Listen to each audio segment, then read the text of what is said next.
लिखा जाएगा, जो आदमी यहाँ आम है वो खास लिखा जाएगा। बेकसूर किसानों पर साजिशन जुल्म लाकर है मोदी सरकार, बांधेंगे सर पे कफन और नया इतिहास लिखा जाएगा।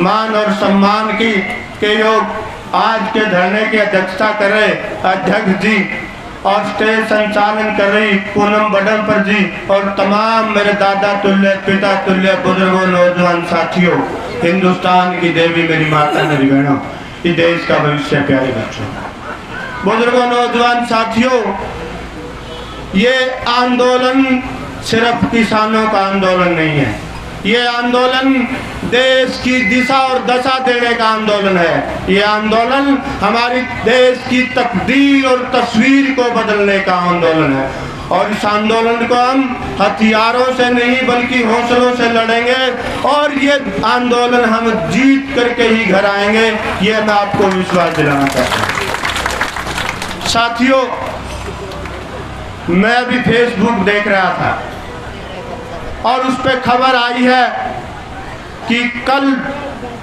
जो बस्ताड़ा टोल पर निहत्थे और भोले किसानों पर लाठीचार्ज किया, एक हमारा किसान साथी सुशील काजल जिसका नाम है, उसकी आज मृत्यु हो चुकी है, वो शहीद हो चुका है। साथियों, मैं इस मंच के माध्यम से केंद्र की मोदी सरकार को ललकारना चाहता हूं कि इस हमारे साथी की शहादत बेकार नहीं जाएगी और ये शहादत मोदी और खट्टर सरकार की छाती पर खील ठोकने का काम करेगी।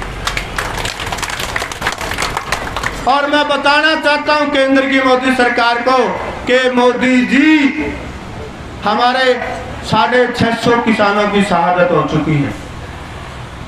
650 क्या, हम हजारों हजार किसान शहादत देंगे अगर कानून वापिस नहीं हुए तो। हम कानूनों को वापिस करवा के ही दम लेंगे। और बुजुर्गों नौजवान साथियों, जब शुरू में आंदोलन शुरू हुआ, आपको एक बात याद दिलाना चाहता हूँ कि हमारे ताऊ हैं, मेरे ख्याल वो कैथल डिस्ट्रिक्ट के थे, उसकी आंखों में आंसू थे और वो ये कह रहा था अपने वीडियो में रोते रोते कि भाई मोदी सरकार, हम घर वापिस नहीं जाएंगे, बड़ा मुश्किल है घर वापिस जाना, हम तो मरते जावांगे, फूकते जावांगे, लेकिन कानून वापिस करवाएगा। और विशेषकर मैं नौजवान साथियों को कहना चाहता हूं और बार बार मेरी यही अपील रहती है, ये 70 साल के मेरे बुजुर्ग ताऊ, मेरी माता बहने धरने पर आते हैं, लेकिन नौजवान साथियों की संख्या कम है। नौजवान साथियों से कहना चाहता हूं, साथियों, अब घर बैठने का समय नहीं है, अब घर बैठने का समय नहीं है, अब तो आर पार का समय है। ये तो सच्चाई और झूठ के बीच की जंग है, धर्म और अधर्म के बीच की जंग है। ये तो किसान, मजदूर, कमेरे और मेहनतकश और इंटरनल शाही और तानाशाही सरकार के खिलाफ की जंग है। और दोनों सेनाओं के, जैसे महाभारत के युद्ध में दोनों सेनाओं के रथ खड़े हुए हैं, एक इधर एक उधर, और कृष्ण ने अर्जुन को तब भी कहा था, और मेरे को वो पंक्तियां याद है, मैं आपको भी कहना चाहता हूँ। कृष्ण ने अर्जुन को कहा था कि नीति का अवलंब तू पहचान शत्रु प्रहार को, और कृष्ण का आदेश सुन बजा दे गांडीव की डंकार को, है पारक चादर तान कर सोता रहेगा कब तलक, तू उठ जरा तेरे शौर्य का परिचय करा संसार को, तू उठ जरा तेरे शौर्य का परिचय करा संसार को। अब तो किसान साथियों, इस हिटलरशाही और तानाशाही सरकार को अपने शौर्य का परिचय करवाने का समय है, अपनी ताकत का परिचय करवाने का समय है।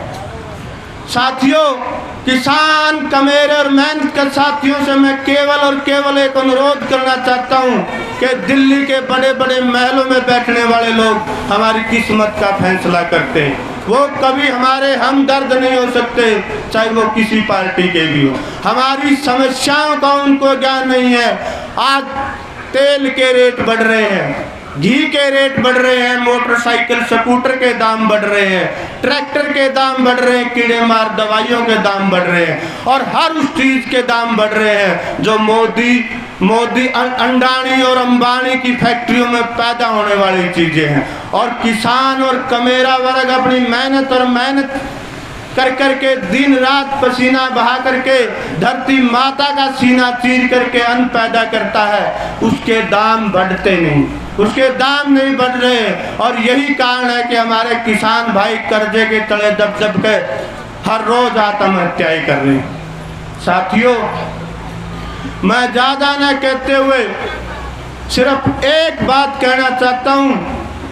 एक बात मेरे को याद आती दादा छोटू राम की। उन्होंने कहा था कि जब जब समाज का कोई वर्ग सरकार के खिलाफ होता है तो वो कानून तोड़ने का काम करता है, लेकिन जब किसान और कमेरा वर्ग सरकार के खिलाफ, सरकार के विरोध में होता है, सरकार के खिलाफ होता है, वो सिर्फ कानून तोड़ने का काम नहीं करता बल्कि सरकार की कमर तोड़ने का काम करता है। और ये काम हम कर कर के ही रहेंगे। साथियों,